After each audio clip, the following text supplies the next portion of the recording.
थुंग थुंग एक भोले दिल का इंसान था, लेकिन उसकी सबसे बड़ी परेशानी थी उसका बड़ा सा गोल मटोल पेट। क्योंकि जब भी वह बाहर निकलता लोग उसकी तोंद का मजाक उड़ाते थे। लेकिन इससे भी बुरा तब लगता जब उसकी पत्नी सुमित्रा उससे कहती थी, सुनो, अपना ये सिलेंडर जैसा पेट कम कर लो, नहीं तो मैं हमेशा के लिए मायके चली जाऊंगी। इसलिए वह दिन रात मेहनत करता, पर उसका जिद्दी पेट कम ही नहीं हो रहा था। एक दिन रोज रोज के तानों से हार कर थुंग थुंग अपनी जान देने एक पहाड़ की चोटी पर चला गया। जाते ही रोता हुआ बोला, बस अब और नहीं, सब मेरा मजाक उड़ाते हैं और अब मेरी बीवी भी मुझे छोड़कर जाना चाहती है। ऐसी जिंदगी का क्या फायदा। जैसे ही उसने इतना कहा, वहाँ एक रोशनी हुई और उसके सामने एक रहस्यमयी बाबा प्रकट हुए। बाबा ने उसे रोकते हुए कहा, रुक जा मूर्ख, जिंदगी बहुत कीमती है, तेरी परेशानी का हल मेरे पास है।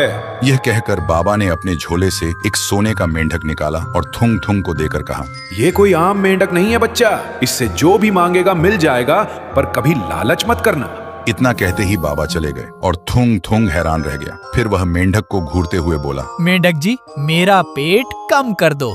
कहते ही थुंग थुंग का पेट अचानक कम हो गया। देखते ही उसकी खुशी का ठिकाना नहीं रहा। फिर वह दौड़ता हुआ घर पहुंचा, पर उसे देखते ही उसकी बीवी के होश उड़ गए और खुशी से चिल्ला उठी, अरे, मेरा पति इतना हैंडसम कैसे हो गया? थुंग थुंग ने सोने का मेंढक सुमित्रा को दिखाया और सारी बात बता दी। सुनते ही सुमित्रा की आंखों में लालच आ गया। उसने बोला, जब ये मेंढक कुछ भी दे सकता है तो क्यों ना हम अमीर भी बन जाएं? थुंग थुंग ने मना किया, पर सुमित्रा ने बात नहीं मानी और लालच में बोली, मेंढक जी, हमें दुनिया का सबसे अमीर बना दो।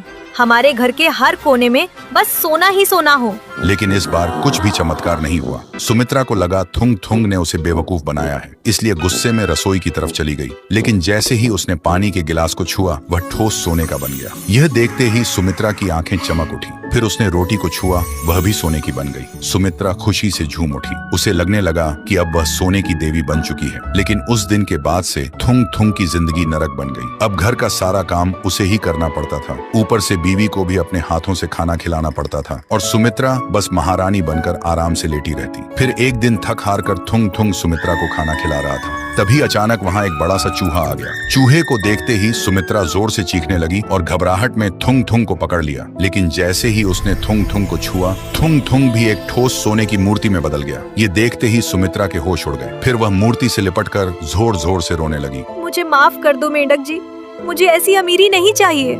मुझे बस मेरा थुंग थुंग और मेरी पुरानी जिंदगी वापस दे दो। ये सुनते ही सोने का मेंढक गायब हो गया और पूरे घर में एक तेज रोशनी फैल गई। जब रोशनी हटी तो सब कुछ पहले जैसा हो चुका था। और उस दिन के बाद सुमित्रा को समझ आ गया कि लालच से कभी सुख नहीं मिलता। उसने फिर कभी मायके जाने की धमकी नहीं दी और दोनों अपनी छोटी सी दुनिया में खुशी खुशी रहने लगे।